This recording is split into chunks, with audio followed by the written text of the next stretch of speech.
வணக்கம் friends, welcome to my channel. நான் இன்றைக்கி ரொம்பவே இன்ட்ரெஸ்டிங்கான ஒரு அறுவடை வீடியோ தான் கட்ட போகிறேன். இது ரொம்ப பெரிய அறுவடை இல்லை, சின்ன சின்ன அறுவடை தான்.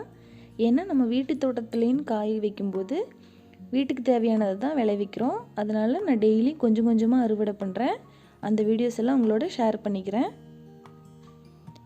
இது பொரியல் தட்டை, காராமணின்னு சொல்லுவாங்க. இது எங்கிட்ட 4 செடி இருக்குது. 4லிருந்து 10 செடி வச்சுக்கிட்டாலே ஒரு ஃபேமிலிக்கு போதுமானதாக இருக்கும். இது ஒன்று விட்டு ஒரு நாள் அறுக்க வேண்டியிருக்கும், இல்லைன்னா சீக்கிரமாகவே முத்திரும். ஒரு டைம் பொரியல், ஒரு டைம் சாம்பாரில் போட்டுக்கலாம். அடுத்து கத்திரிக்காய் இருக்கிறேன். இது வெள்ளை கத்திரி. ஏற்கனவே என்னோடய மாடி தோட்டம் வீடியோவில் நான் இந்த கத்திரி செடியெல்லாம் உங்களுக்கு காட்டியிருந்தேன். அடுத்து வெண்டைக்காய்.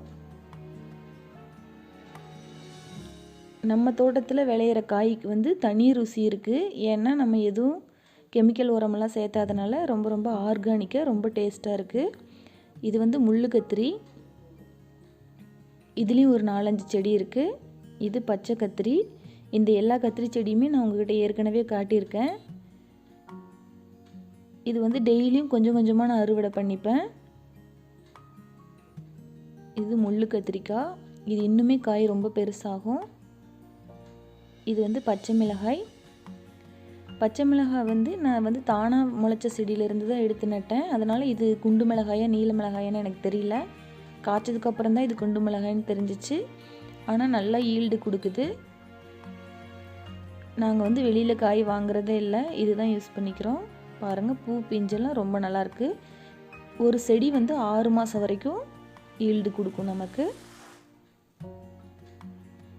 எல்லாமே நான் ஆர்கானிக் மெத்தடில் தான் வளர்த்துறேன்.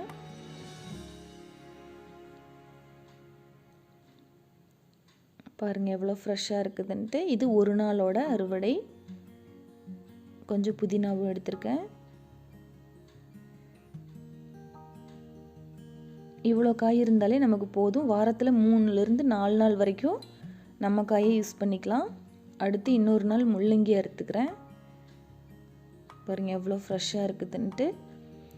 இதுக்கு எக்ஸ்ட்ரா நான் எதுவுமே பண்ணுறதில்ல. நம்ம மண் கலவையில் போட்ட அந்த உரமே இதுக்கு போதுமானதாக இருக்குது.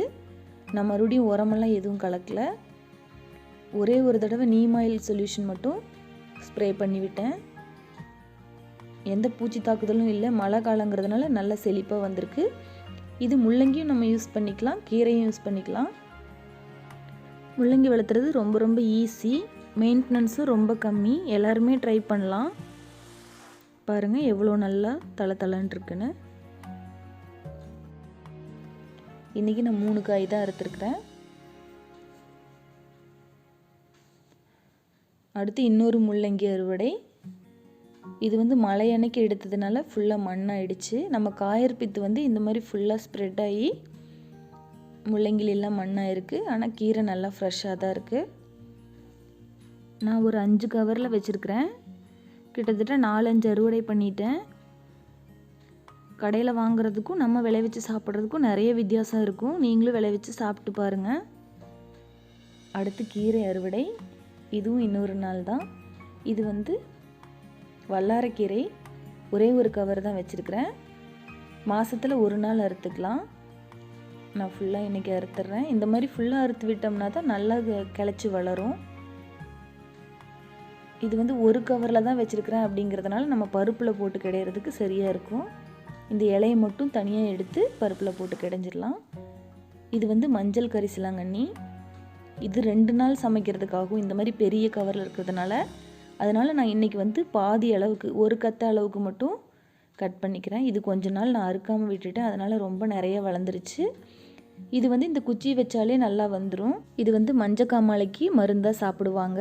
இது துவையலாவோ பருப்புலையோ நம்ம கிடைஞ்சி சாப்பிட்லாம். அவ்வளோதான், என்னோடய அறுவடை வீடியோ முடிஞ்சிச்சு. உங்களுக்கு இந்த வீடியோ பிடிச்சிருக்குன்னு நம்புகிறேன். உங்களுக்கு இந்த வீடியோ பிடிச்சிருந்துச்சுன்னா எனக்கு ஒரு லைக் கொடுத்துருங்க. என்னோடய சேனலுக்கு சப்ஸ்கிரைப் பண்ணிக்கோங்க. தேங்க்யூ ஃபார் வாட்சிங்.